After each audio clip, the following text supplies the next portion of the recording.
வணக்கம் பசங்களா. 9th standard ஐசிடியில் 5வது பாடம் கணினியில் செய்முறை பாடசாலை. இந்த பாடத்தில் ஒரு புதிய சிமுலேஷன் சாஃப்ட்வேரை பற்றி படிக்கலாம். நீங்கள் 8th நிறைய சிமுலேஷன் சாஃப்ட்வேர் படிச்சிருப்பீங்க. அதே போல் 9th நம்ம இன்னைக்கு ஒரு புதிய சிமுலேஷன் சாஃப்ட்வேரை பற்றி தான் படிக்க போகிறோம். நீங்கள் உங்கள் சமூக அறிவியலில் ஜியாகிரஃபியில் 2வது பாடம் காலத்தின் முத்திரைகள் படிச்சிருக்கீங்க இல்லையா? அதில் எதை பற்றி படிச்சீங்க? புவியின் மேற்பரப்பு, உட்பகுதி, புவி தகடுகள் இதையெல்லாம் பற்றி படிச்சிருக்கீங்க. அதாவது கோடிக்கணக்கான வருடங்களுக்கு முதல்ல ஒரு பெருங்கடலும் ஒரு பெருங்கண்டமும் புவி தகடு மட்டும்தான் இருந்தது. இந்த பூமியோட அடிப்பகுதி குழம்பு வடிவத்தில் காணப்படுது. இது எப்பொழுதும் தொடர்ச்சியாக அசைந்து கொண்டிருக்கும் பண்புடையது. அப்போ இந்த புவி மேற்பரப்பும் புவி தகடும் தொடர்ச்சியான நகர்தலுக்கு உட்பட்டு அது பல புவி தகடுகளாக மாற்றமடைஞ்சது. இப்போ இருக்கக்கூடிய புவி தகடுகளை பற்றியும் படிச்சிருக்கீங்க. இதில் பெரிய புவி தகடு எது? பசிபிக் புவி தகடு. இந்த புவி தகடுகளுக்கு ஒவ்வொரு புவி தகடுக்கும் எல்லை இருக்கு. இது விளிம்புகள்னு சொல்லி படிச்சீங்க. அடுத்த புவி தகடு துவங்கும். ஒரு வருடத்தில் சராசரியாக 2 முதல் 12 சென்டிமீட்டர் வரை வேகத்தில் இந்த புவி தகடுகள் நகர்கிறது அப்படின்னு சொல்லியும் படிச்சீங்க. பல கோடிக்கணக்கான வருடங்களுக்கு முதல்ல இந்த புவி தகடுகளின் இடம் எங்கிருந்தது, நகர்ந்து இப்போ இந்த புவி தகடுகளின் இடம் எங்க அமைந்திருக்குது அப்படிங்கிறது எல்லாம் பற்றி தெளிவாக படிச்சுட்டு உண்டு. நீங்க இந்த பாடத்தை படிச்சப்ப புவியின் மேற்பரப்பை பற்றியும் புவி தகடுகளை பற்றியும் கற்பனையான ஒரு சித்தரிப்பு உங்க மனசுல இருக்கும். இந்த கற்பனையான சித்தரிப்பை நமக்கு காட்சி வடிவில் இந்த ஐசிடியின் துணையோட நமக்கு படிக்கலாம். அதற்காக பயன்படுத்தக்கூடிய ஒரு சிமுலேஷன் ஃப்ரீ சாஃப்ட்வேர் தான் ஜிப்ளேட்.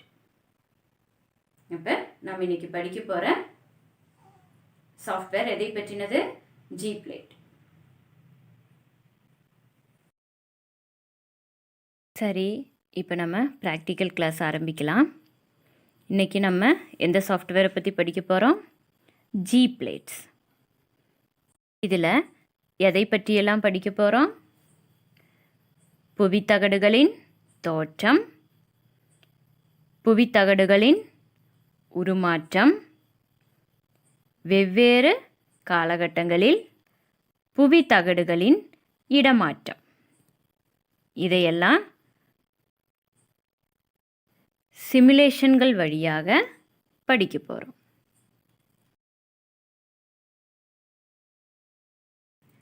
இன்னைக்கு நம்ம படிக்க போகிற சாஃப்ட்வேர் இது ஜிப்ளேட்ஸ் இல்லையா? இதை எப்படி ஓப்பன் பண்ணுறதுன்னு சொல்லி பார்ப்போம். அதுக்காக அப்ளிகேஷனில் education,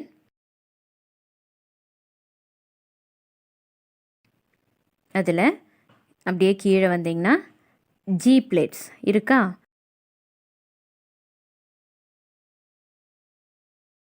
interactive visualisation of plate tectonics, இதை கிளிக் பண்ணணும்.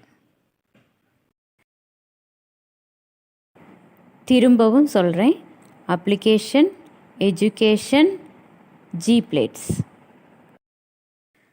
இப்போ ஒரு விண்டோ வந்திருக்கு இல்லையா? இதுதான் மெயின் விண்டோ. இதை நமக்கு மேக்ஸிமைஸ் பண்ணிப்போம். இப்போ இதை மேக்ஸிமைஸ் பண்ணியாச்சு. இந்த குளோப் இருக்கு இல்லையா, அதாவது பூகோளம், இதில் நமக்கு கண்டங்களை காட்சிப்படுத்தலாம், அதாவது புவி தகடுகளை காட்சிப்படுத்தலாம். நிறைய ஃபீச்சர்ஸ் இதில் உட்படுத்தியிருக்காங்க. இனி இந்த ஃபீச்சர்ஸ் எல்லாம் எப்படி நம்ம இதில் உட்படுத்தலாம் அப்படின்னு சொல்லி பார்ப்போம்.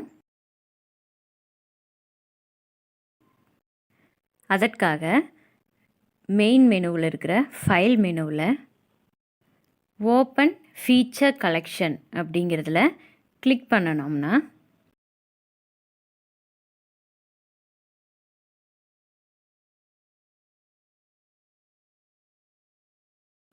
ஒரு விண்டோ வருது இல்லையா?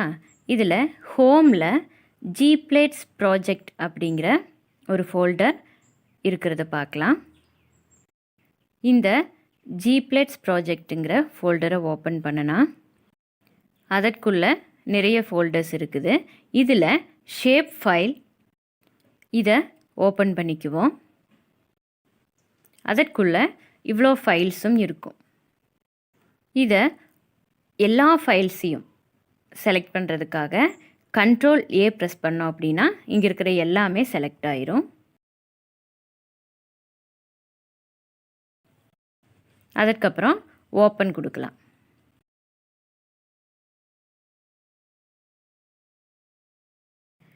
இப்போ லேயர்ஸ் அப்படிங்கிற ஒரு விண்டோ திறந்து வந்திருக்கும்.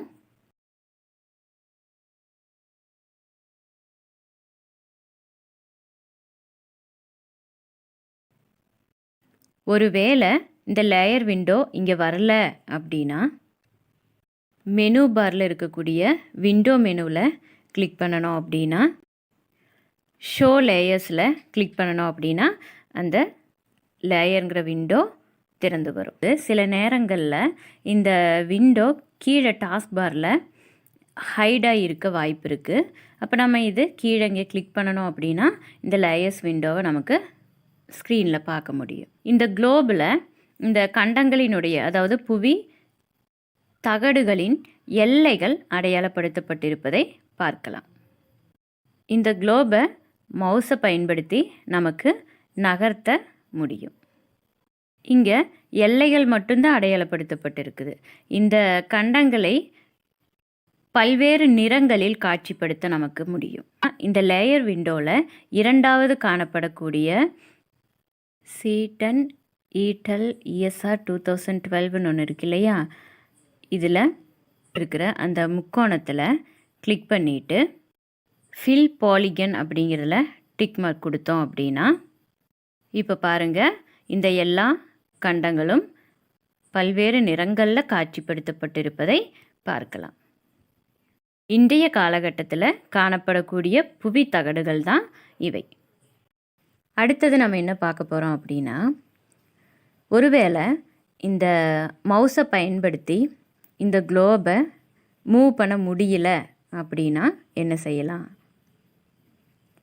அப்படி மவுஸை பயன்படுத்தி மூவ் பண்ண முடியலன்னா கண்ட்ரோல் கீயை ப்ரெஸ் பண்ணி பிடிச்சிட்டு இந்த மவுஸை நம்ம மூவ் பண்ணணும் அப்படின்னா இந்த குளோபையும் நமக்கு ஈஸியாக நகர்த்த முடியும். இனி அடுத்து கண்டங்கள் உருவான காலகட்டத்தை பற்றி பார்க்கலாம். அதாவது இப்போ காணப்படக்கூடிய இந்த கண்டங்கள் புவி தகடுகள் 200 மில்லியன் வருடங்களுக்கு முன்னாடி எப்படி இருந்திருக்கும், அப்புறமா இந்த புவி தகடுகள் நகர்ந்து இப்போதைய நிலையை எப்படி அடைஞ்சிருக்குது அப்படிங்கிறத நமக்கு இந்த சிமுலேஷன் மூலமாக பார்க்கலாம். அதற்காக இதில் கிளிக் பண்ணலாம்.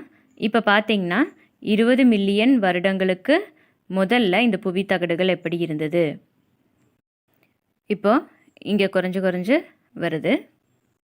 200 மில்லியன் வருடங்களுக்கு முதல்ல இந்த புவி தகடுகள் எங்கிருந்தது, இந்த கண்டங்கள் எங்கிருந்தது, இப்போ அவை மெதுவாக நகர்ந்து வர்றதை பார்க்கலாம்.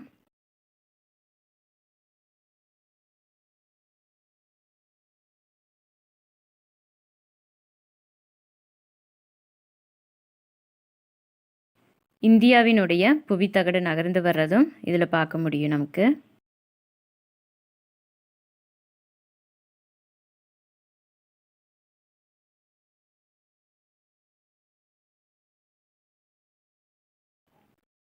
இங்கே MA அப்படின்னு குறிப்பிடப்பட்டிருக்கும், அதாவது மெகா ஆனம். மெகா ஆனம் அப்படின்னா 1 மில்லியன் வருடம். இப்போ இது இங்கே குளோபு வடிவத்தில் காணப்படுது. இங்கே கீழே வியூ மோடு இருக்கும், ரெக்டாங்குலர் மோட்.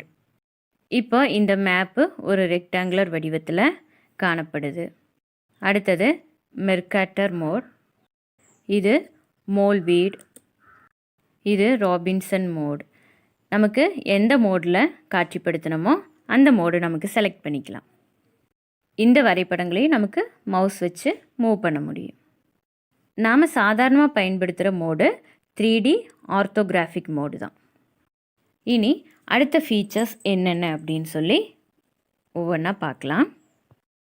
அப்போ கோடிக்கணக்கான வருடங்களுக்கு முன்பு என்னென்ன புவித்தகடுகள் காணப்பட்டது, இந்த தகடுகளின் இடம் எங்கிருந்தது, இப்போ நகர்ந்து அதில் என்ன மாற்றம் ஏற்பட்டிருக்குது அப்படிங்கிறதெல்லாம் நமக்கு பார்க்க முடிஞ்சது. நம்ம சமூக அறிவியலில் நிறைய கண்டங்களை பற்றி, அதாவது புவித்தகடுகளை பற்றி படிச்சிருக்கிறோம். பெரிய புவித்தகடு எது? பசிபிக் புவித்தகடு, ஆப்பிரிக்கன் புவித்தகடு,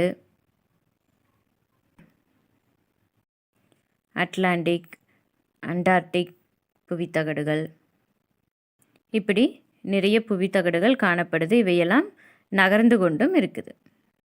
இந்த புவித்தகடுகளின் இயக்கத்தை இனியொரு முறை கூட நமக்கு தெளிவாக பார்க்கலாம்.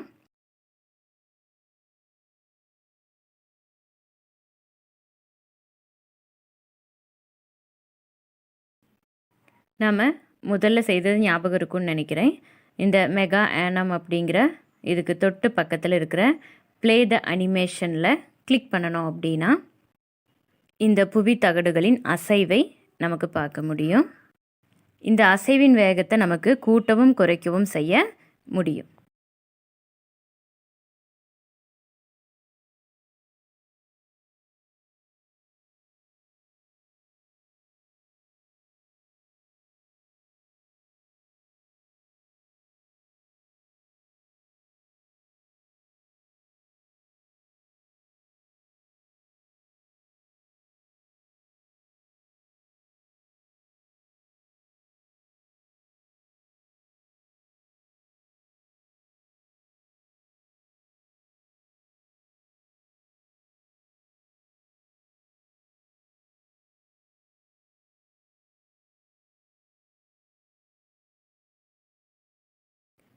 இப்போ இந்த அசைவின் வேகத்தை நமக்கு மாற்றி கொடுக்கலாம்.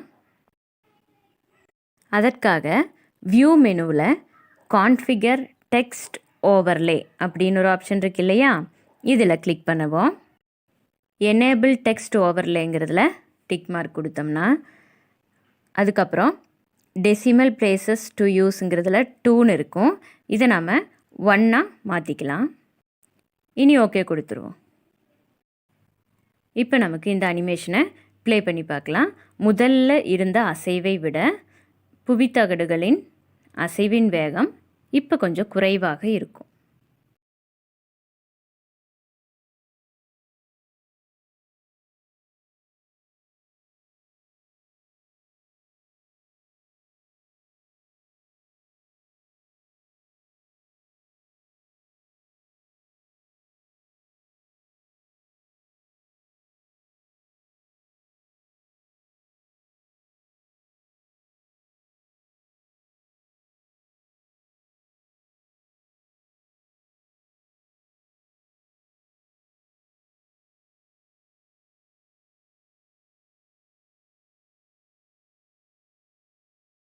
இதை நமக்கு சேவ் பண்ணவும் முடியும்.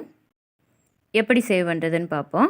ஃபைல் மெனுவில் சேவ் ப்ராஜெக்ட் ஆஸ் அல்லது சேவ் ப்ராஜெக்ட் இதில் கிளிக் பண்ணணும் அப்படின்னா எங்கே நமக்கு இதை சேவ் பண்ணணுமோ அந்த பிளேஸை நம்ம சூஸ் பண்ணிக்கணும். அதற்கப்புறம் ஃபைல் நேம் கொடுக்கலாம். இங்கே இப்போது கான்டினென்டல் ட்ரிஃப்ட் அப்படின்னு சொல்லி கொடுக்கலாம்.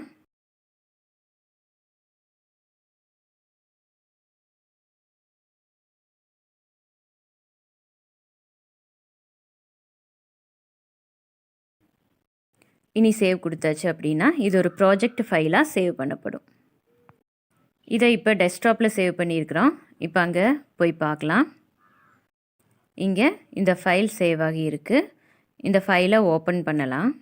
இந்த ஃபைல் ஓப்பன் ஆகி வர்றது Gplate சாஃப்ட்வேரில் தான். இதை நமக்கு வீடியோவாகவும் சேவ் பண்ணலாம். இப்போ நாம் படித்தது புவி தகடுகளை பற்றி.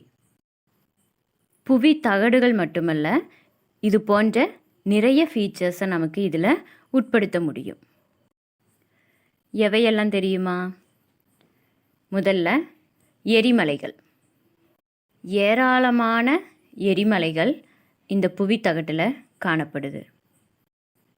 இதை எப்படி காட்சிப்படுத்தலாம், இதை பற்றியும் பார்க்கலாம். அதற்காக ஃபைல் மெனுவில் ஓப்பன் ஃபீச்சர் கலெக்ஷன், அதில் ஜிப்ளேட்ஸ் ப்ராஜெக்ட், கிரியேட்டிங் ஃபீச்சர்ஸ், இதில் volcanoes.gpmlங்கிற ஒரு ஃபைல் இருக்குது. இந்த ஃபைலை ஓப்பன் செய்யலாம்.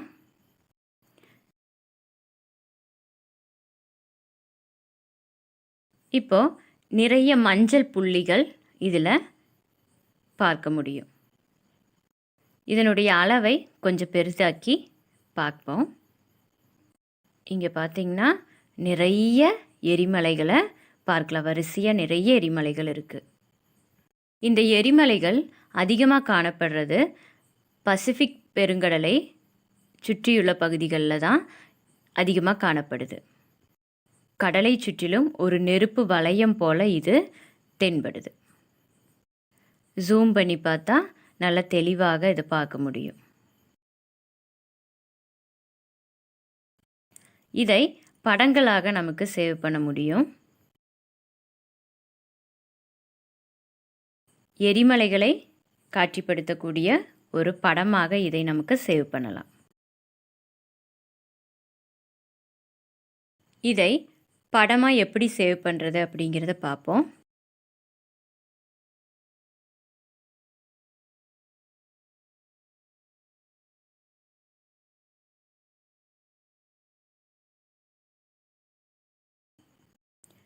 அதற்காக நாம் ரீகன்ஸ்ட்ரக்ஷன்கிற மெனுவை எடுத்து அதில் எக்ஸ்போர்ட் அப்படிங்கிற ஒரு ஆப்ஷன் இருக்கும். இந்த எக்ஸ்போர்ட்டை பயன்படுத்தலாம்.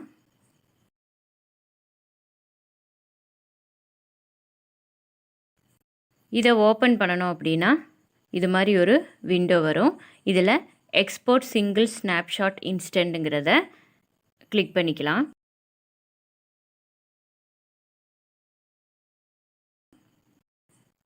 அடுத்ததாக ஆட் எக்ஸ்போர்ட் அதில் கிளிக் பண்ணிக்குவோம். ஆட் எக்ஸ்போர்ட் கிளிக் பண்ணிவிட்டு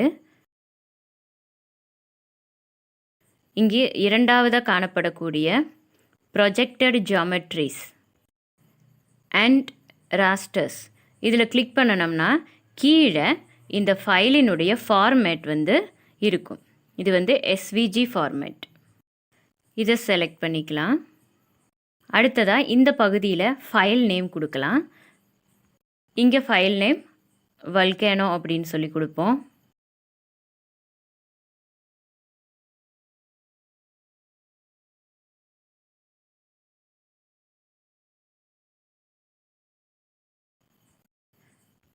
ஓகே கொடுத்துட்டு இந்த ஃபைலை எங்கே சேவ் பண்ணணும் அப்படிங்கிற லொக்கேஷன் கூடி நம்ம செலக்ட் பண்ணி கொடுக்கணும். இப்போ டெஸ்க்டாப்பில் சேவ் பண்ணலாம். செலக்ட் பண்ணிவிட்டு எக்ஸ்போர்ட்னு கொடுத்துட்டோம் அப்படின்னா இது எக்ஸ்போர்ட் ஆயிரும். க்ளோஸ் பண்ணிவிட்டு டெஸ்க்டாப்பில் பார்க்கலாம்.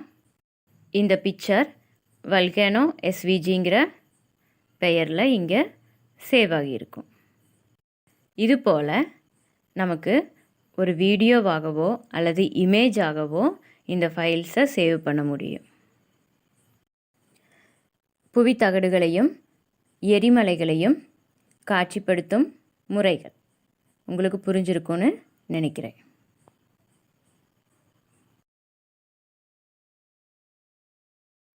என்ன குட்டீஸ், இந்த வகுப்பு ரொம்ப இன்ட்ரெஸ்டிங்காக இருந்துச்சு இல்லையா?